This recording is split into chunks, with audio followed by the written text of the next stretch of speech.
Sonic custodians, Sennheiser and Sony headphones, everything Apple and more. Vacuums from Dyson, Miele and more. Music, the sofas, to the phones, to the coffees, but they belong in Miele and espresso coffee machines. If it's online, it's in stock. Right part of it.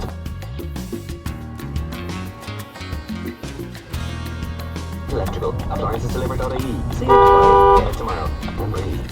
Sonic custodians, Sennheiser and Sony headphones, everything Apple and more. Vacuums from Dyson, Miele and more. Music, the sofas, to the phones, to the coffees, but they belong in Miele and espresso coffee machines. If it's online, it's in stock. Right part of Expert Electrical. Appliances delivered.ie. See it tomorrow. Get it tomorrow. And breathe. Get it cleaned up. But interestingly, as they become a little bit older,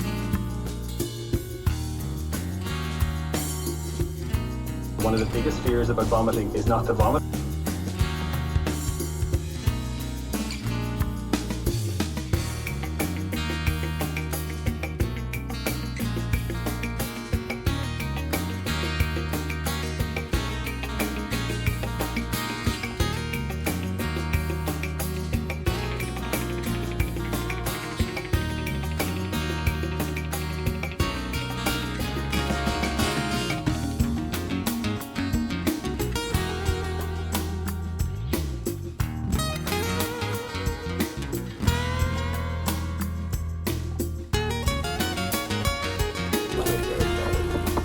You don't really know what you're getting into.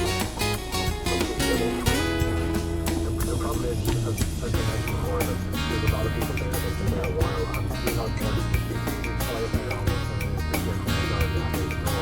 And everything has this.